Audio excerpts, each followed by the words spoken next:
ఆలోచిద్దాం, ఆశీర్వదిద్దాం. ఉమ్మడి నల్గొండ, ఖమ్మం, వరంగల్ పట్టభద్రుల ప్రశ్నించే గొంతు తీన్మార్ మల్లన్నకు మొదటి ప్రాధాన్యత ఓటు వేసి గెలిపిద్దాం.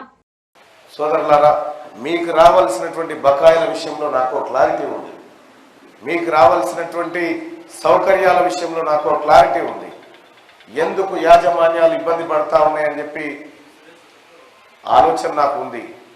ఓవైపు మనందరి యాజమాన్యాల ఓట్లు తీసుకుపోయి అనురాగ్ యూనివర్సిటీ అని పెట్టుకొని తద్వారా ఆయన లబ్ధి పొందిన తప్ప ప్రైవేట్ స్కూల్ యాజమాన్యాలను కనీసం పట్టించుకున్న పాపాన పోలే పల్లా రాజేశ్వరరెడ్డి.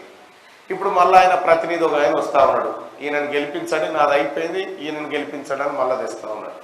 సోదరులారా, ఇక్కడ నేను మీకు ఇచ్చేటువంటి హామీ, ఏ ప్రైవేట్ స్కూల్ యాజమాన్యం కంట్లో కన్నీటి చుక్కను కూడా రానియకుండా కాపాడే బాధ్యత మాది.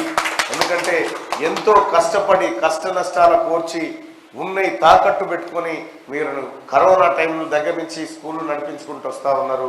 మీ కష్టం గుర్తెరిగినటువంటి బిడ్డగా నేను ఒకసారి మొన్న ముఖ్యమంత్రి గారితో చర్చించినప్పుడు ఒకసారి మాట్లాడాను. సార్, మనం గవర్నమెంట్ స్కూల్లో ఒక అబ్బాయికి 1,25,000 పెట్టి చదివిపిస్తా ఉన్నాం, ప్రైవేట్ స్కూల్లో 50,000కి చదువు చెప్తా ఉన్నారు. సేమ్ చదువు కాదు సార్, మరి అదేదో ఇట్టిస్తే అయిపోతుంది కదా అని చెప్పిన, ఓ 50,000 మిగులుతాయి కదా అని చెప్పిన. నిజమే, అంటే దాన్ని బాగా ఇన్డెప్త్గా ఆలోచించాలి. ఎందుకంటే వాళ్ళ సేవలు ఎట్లా వాడుకోవాలనేది ముఖ్యమంత్రి గారికి ఒక క్లారిటీ ఉంది. విద్యా వ్యవస్థను బలోపేతం చేయాలి, సరైన విద్యను ప్రజలకు అందించాలనేటువంటి క్లారిటీతో ఉన్నారు. కాబట్టి ముఖ్యమంత్రి గారి ఆశయంలో ఖచ్చితంగా నేను, ఆ తర్వాత మీ అందరి ఆశాజ్యోతి అయినటువంటి సోదరిమణి రాగమయ్య గారు, మేమందరం కూడా కలిసి, మీరు చూడండి, ప్రైవేట్ స్కూల్ యాజమానులారా, మండలి సమావేశాలు ప్రారంభమైన మొదటి రోజునే తీన్మార్ మల్లన్న మీ టాపిక్ భుజాలు ఎత్తుకుంటాడని తెలియజేస్తాను. ఆలోచిద్దాం, ఆశీర్వదిద్దాం.